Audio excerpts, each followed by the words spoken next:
Hello everyone, কেমন আছেন সবাই? আমি দীপান্বিতা। আমার আরও একটি নতুন ভিডিওতে আপনাদের সবাইকে স্বাগত জানাই। আশা করছি আমার এই ভিডিওটি আপনারা যে যেখান থেকে দেখছেন সকলেই ভালো আছেন, সুস্থ আছেন এবং আনন্দে আছেন। আমরাও সকলে খুব ভালো আছি। তো সকাল সকাল চলে এসেছি ঠাকুর ঘরে প্রতিদিনকার মতো। এবং আজকে কি বার বলুন তো? আজকে বৃহস্পতিবার, 25শে ডিসেম্বর। তো আজকের ভিডিওটি আপনাদের কাছে যখন আমি আপলোড করব তো পৌঁছাবে সম্ভবত শনিবারে। এডিটিং করে সমস্ত কিছু রেডি করতে আমার একটু সময় লাগছে। তো যাই হোক, তো বৃহস্পতিবারে আমি সমস্ত বাসনপত্র মেজে ধুয়ে পরিষ্কার করে নিয়েছিলাম। আর লক্ষ্মীর ঘট পাতার জন্য আপনারা দেখতেই পাচ্ছেন আমি সমস্ত কিছু রেডি করে নিচ্ছি। তো মায়ের ঘটে, লক্ষ্মী মায়ের ঘটে স্বস্তিক চিহ্ন এঁকে নিচ্ছি। তবে মা লক্ষ্মীর পাশাপাশি আমি সরস্বতী মায়ের ঘরটাও তো তুলি। তো সরস্বতী মায়ের ঘটেও আমি স্বস্তিক চিহ্ন এঁকে নেব। আর যেসব মঙ্গল সামগ্রীগুলো দেওয়ার প্রয়োজন বা আমি প্রতি বৃহস্পতিবারে দিই, তো সেগুলোই আমি দিয়ে নেব। তো আজ যেহেতু 25শে ডিসেম্বর বৃহস্পতিবার, তো বৃহস্পতিবারে এমনিতেই আমার ঠাকুরঘরে অনেক কাজ থাকে। তো তার পাশাপাশি যেহেতু বাড়ির সমস্ত সদস্য বলতে আমার ছেলে, আমার হাজব্যান্ড সবাই বাড়িতে আছে, তো তাই আজকে কাজের চাপাচাপিও বেশ আছে। তো যাই হোক, ছুটিতে থাকলে সবাই আমরা আনন্দে কাটাই। আজ যেহেতু 25শে ডিসেম্বর, তো আজকের দিনটা বেশ আনন্দেই কাটাবো। তো তাই পুজোটা ঝটপট সেরে নিই। তো আপনাদের সঙ্গে শেয়ারও করতে থাকি আর আপনারাও দেখতে থাকুন।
এবং সরস্বতী মায়ের ঘট রেডি করে নিয়েছি।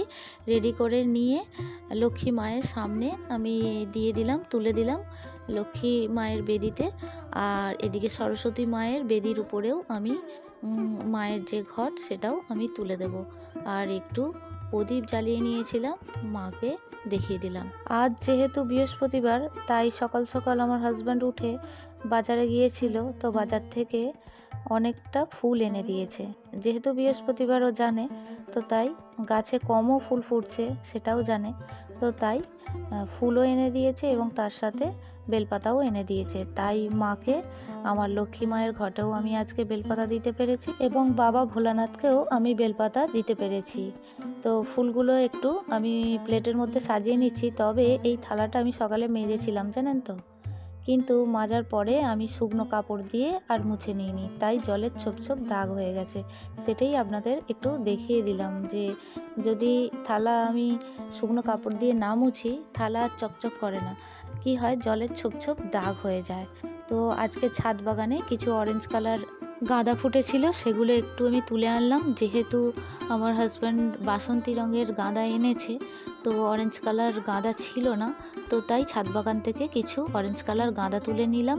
এবং ছাদ বাগানে কিছু জবা ফুল ফুটেছিল, পিঙ্ক কালারের জবা এবং নীলকণ্ঠ ফুল ফুটেছিল, সেগুলো তুলে আনলাম ছাদ বাগান থেকে। তো মিলিয়ে মিশিয়ে আজকে সুন্দর বৃহস্পতিবারের পুজোটা দিতে পারবো।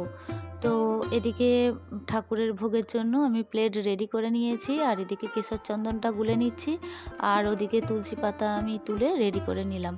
তো নিয়ে সমস্ত কিছু রেডি করে নিয়ে এবারে ঠাকুরের ভোগ নিবেদন করব প্রথমে, তারপরে পুজোয় বসবো। আর ঠাকুরের ফুলের যে থালার প্লেটটা কি ভালো লাগছে তাই না? আর এদিকে অনেকটা বেলপাতা পেয়েছি। তো যাই হোক, এবারে আমি আরতির প্লেটটা আমি বেদির মধ্যে তুলে দিচ্ছি। সমস্ত কিছু রেডি করে নিয়ে পুজোয় বসলে খুব তাড়াতাড়ি পুজোটা করা যায়। তো যাই হোক, ঠাকুরঘরে এসে আমার তাড়াহুড়ো পছন্দ নয়। আমার ঠাকুরঘরে বেশিরভাগ সময়টা কাটাতে ভীষণই ভালো লাগে, কিন্তু শুধু ঠাকুরঘর নিয়ে আমার থাকলে তো হয় না, যেহেতু আমি বাড়িতে একা, তো তাই আমাকে সমস্ত দিকটাই মেনটেন করতে হয়। তো ঠাকুরের পুজোর কাজ হয়ে গেলে, আজকে যেহেতু 25শে ডিসেম্বর, তো তাই একটু বেরোবার তো প্ল্যান আছে, তো তাই ঠাকুরের পুজোটা সকাল সকাল দিয়ে আজকে সুন্দর দিনটা কাটুক এবং আপনাদের সকলের আজকের দিনটা খুব ভালো কাটুক, আনন্দে কাটুক, এটাই আমি চাই।